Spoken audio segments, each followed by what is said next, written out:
Jack London, The White Man's Way, Part 1.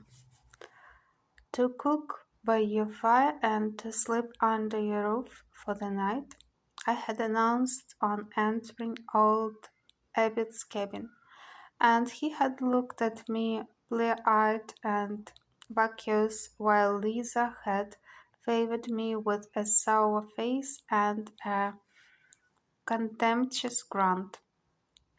Zillah was his wife, and no more bitter-tongued, implacable old squaw dwelt on the Yukon.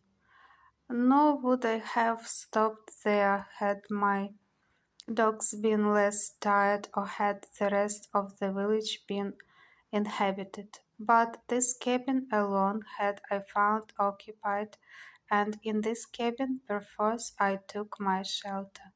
Old Abbots now and again pulled his tangled wits together, and hints and sparkles of intelligence came and went in his eyes.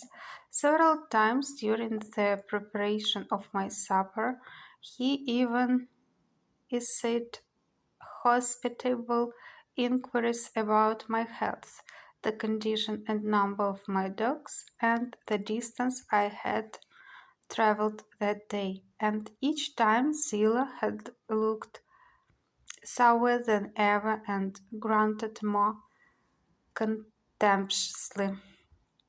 Yet I confess that there was no particular call for cheerfulness on their part.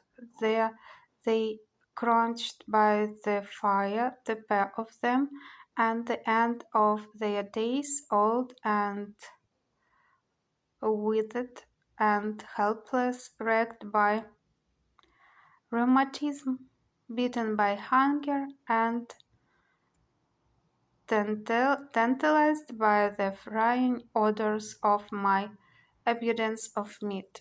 They rocked back and forth in a slow and hopeless way, and regularly, once every 5 minutes, Abbots emitted a low groan. It was not so much a groan of pain as of pain-weariness. He was oppressed by the weight and the torment of this thing called life, and still more was he oppressed by the fear of death.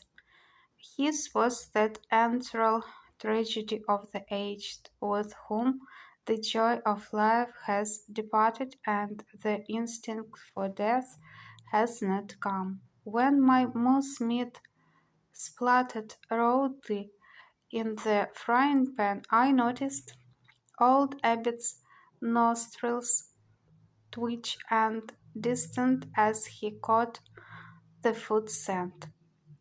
He ceased rocking for a space and forgot to groan, while a look of intelligence seemed to come into his face. Zillah, on the other hand, rocked more rapidly, and for the first time in sharp little yelps voiced her pain. It came to me that their behavior was like that of hungry dogs, and in the fitness of things I should not have been astonished had Lisa suddenly developed a tail and thumped it on the floor in right doggish fashion.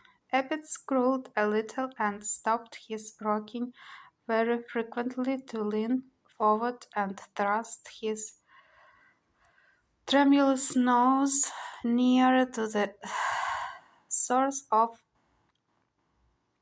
gustatory excitement. When I passed them each a plate of the fried meat, they ate greedily, making loud-mouthed noises, champings of worn teeth, and sucking intakes of the breath, accompanied by a continuous spluttering and mumbling. After that, when I gave them each a mug of scalding tea, the noises ceased.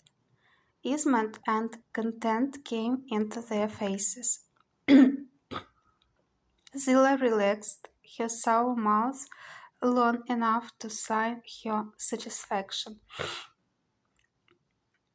Neither rocked any more, and they seemed to have fallen into placid meditation. Then a dampness came into Abbott's eyes, and I knew that the sorrow of self-pity was his. The search required to find their pipes told plainly that they had been without tobacco a long time, and the old man's urgeness for the narcotic rendered him helpless, so that I was compelled to light his pipe for him. "Why are you all alone in the village?" I asked. "Is everybody dead? Has there been a great sickness?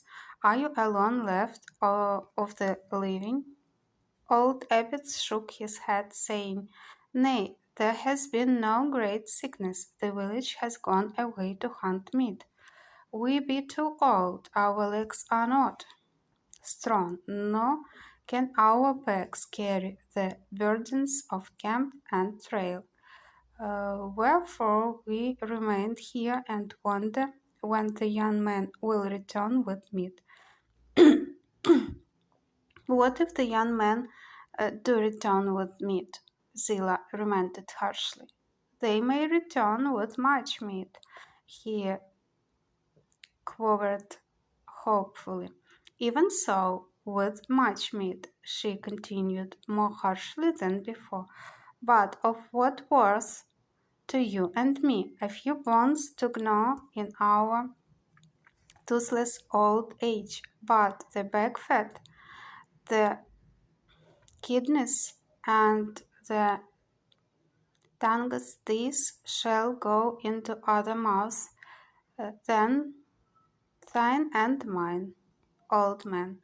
Abbot nodded his head and wept silently. "There be no one to hunt meat for us," she cried, turning fiercely upon me.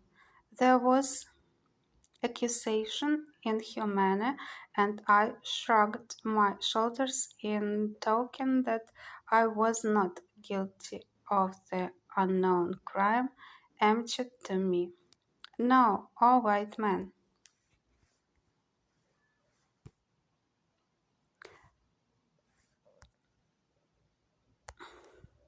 that it is because of thy kind, because of all white men, that my men and I have no meat in our old age and sit without tobacco in the cold."